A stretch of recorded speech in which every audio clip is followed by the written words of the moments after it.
ICC champions ट्रॉफीवर भारताने तिसऱ्यांदा आपलं नाव कोरलंय। न्यूझीलंडच्या क्रिकेट संघावर टीम इंडियाने 4 गडी राखून विजय मिळवला। रोहित शर्माची जबरदस्त खेळी, श्रेयस अय्यर, रवींद्र जडेजा, के.एल. राहुल यांच्या जबरदस्त आणि संयत खेळीने टीम इंडियाला विजयाचं लक्ष्य गाठता आलं। सुरुवातीला नाणेफेक जिंकून न्यूझीलंडने फलंदाजीचा निर्णय घेतला, मात्र भारतीय फिरकी गोलंदाजांच्या माऱ्यापुढे त्यांना फक्त 251 धावाच करता आल्या। हे लक्ष्य भारताने 49 षटकात गाठलं। आयसीसी चॅम्पियन्स ट्रॉफीमध्ये भारताची चमकदार कामगिरी यावेळेस पाहायला मिळाली। या विजयाने भारताने 25 वर्षांपूर्वीचा बदला घेतलाय।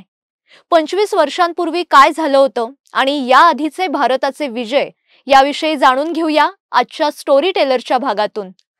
नमस्कार, मी बागेश्री पारनेरकर स्टोरी टेलर मध्ये सगळ्यांचं स्वागत करते। यंदा भारत आणि न्यूझीलंड हे दोन देश एकमेकांसमोर उभे होते। 15 ऑक्टोबर 2000 या दिवशी सुद्धा भारत आणि न्यूझीलंड हेच दोन देश आयसीसी चॅम्पियन्स ट्रॉफीच्या अंतिम सामन्यात एकमेकांसमोर उभे ठाकले होते। नैरोबी या ठिकाणी हा सामना पार पडला होता। सौरव गांगुली तेव्हा टीम इंडियाचा कॅप्टन होता। या सामन्यात सौरव गांगुलीने 119 धावा केल्या, तर सचिन तेंडुलकरने 69 धावा केल्या होत्या। भारताने न्यूझीलंड विरोधात 264 धावा करत त्यांना 265 धावांचं लक्ष्य दिलं होतं। नैरोबीला झालेल्या या सामन्यात गोलंदाजांनी सुद्धा कमाल केली होती। क्रेग स्पियरमनला 2 धावांवर तर त्यावेळी कॅप्टन असलेल्या स्टीफन फ्लेमिंगला 5 धावांवर व्यंकटेश प्रसादने आउट केलं होतं। स्कोअर बोर्डवर 132 धावा झळकेपर्यंत न्यूझीलंडचे 5 फलंदाज तंबूत परतले होते। मात्र ऑलराऊंडर असलेल्या ख्रिस केयन्स आणि क्रिस हॅरिस यांनी 148 धावांची पार्टनरशिप करत न्यूझीलंडला विजय मिळवून दिला होता। न्यूझीलंडने आयसीसीची स्पर्धा जिंकून चॅम्पियन होण्याची ती पहिलीच वेळ होती। भारताने सामना गमावला होता, त्यामुळे अवघा देश हळहळला होता। 25 वर्षांनी पुन्हा एकदा या स्पर्धेत दोन देश समोरासमोर होते, पण यावेळी किवींना पराभवाची धूळ चारत भारतीय क्रिकेट संघाने म्हणजेच रोहित सेनेने किवींवर विजय मिळवला आणि भारत चॅम्पियन ठरला। या स्पर्धेची काही रंजक माहिती सुद्धा आहे, म्हणजे टीम इंडियाने 2दा विजेतेपद जिंकले तर एकदा उपविजेतेपदही मिळवले।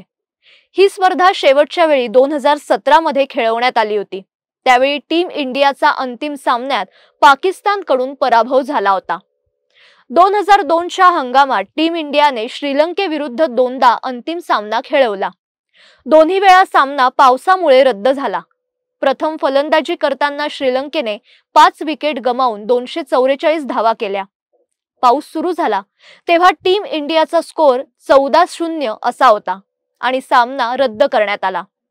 दुसऱ्या दिवशी पुन्हा एकदा पहिल्या षटकापासून सामना सुरू झाला आणि श्रीलंकेने 7 विकेट गमावून 222 धावा केल्या। टीम इंडिया फक्त 8 षटक फलंदाजी करू शकली आणि पावसाने सामना पुन्हा एकदा रद्द करण्यात आला। त्यावेळी दोन्ही संघांना संयुक्त विजेते घोषित करण्यात आलं। त्यानंतर 2013 मध्ये टीम इंडिया आणि इंग्लंड यांच्यातील अंतिम सामना पावसामुळे 20 षटकांचा करण्यात आला। विराट कोहली 43 धावा आणि रवींद्र जडेजा 33 धावा यांच्या खेळीमुळे टीम इंडियाला निर्धारित 20 षटकात 7 गडी गमावून फक्त 129 धावा करता आल्या। यानंतर टीम इंडियाच्या गोलंदाजांनी संघाला सामन्यात टिकवून ठेवलं। इयॉन मॉर्गन आणि रवी बोपोरा यांच्यात चांगली भागीदारी होऊनही ईशांत शर्मानं दोघांनाही सलग चेंडूवर बाद करून सामना टीम इंडियाच्या बाजूने वळवला। टीम इंडियाने 5 धावांनी विजय मिळवला होता।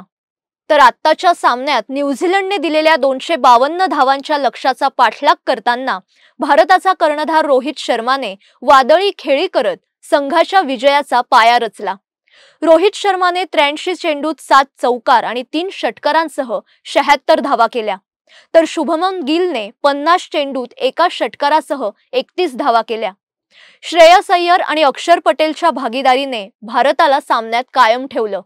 श्रेयस अय्यरने 62 चेंडूत 2 चौकार आणि 2 षटकारांसह 48 धावा करत बाद झाला, तर अक्षर पटेलने 40 चेंडूत 1 चौकार 1 षटकारासह 29 धावा करत तो बाद झाला। तर राहुल आणि हार्दिकने भारताला विजयाच्या उंबरठ्यावर नेलं. तर रवींद्र जडेजाने विजयी चौकारासह भारताच्या विजयावर शिक्कामोर्तब केलं. भारतीय संघ चॅम्पियन्स ट्रॉफीच्या इतिहासात तिसऱ्यांदा हा करंडक पटकावणारा पहिला संघ ठरला. तर असा आहे ICC चॅम्पियन्स ट्रॉफी मधला भारताचा हा प्रवास. हा प्रवास तुम्हाला कसा वाटला, ही माहिती तुम्हाला कशी वाटली हे नक्की कळवा. तुर्तास स्टोरी टेलरच्या या भागात मी इथेच थांबते, पण पुन्हा भेटूया अशाच रंजक माहितीसह. स्टोरी टेलर प्रभाकर या चॅनलला सबस्क्राइब केलं नसेल तर आजच करा. धन्यवाद.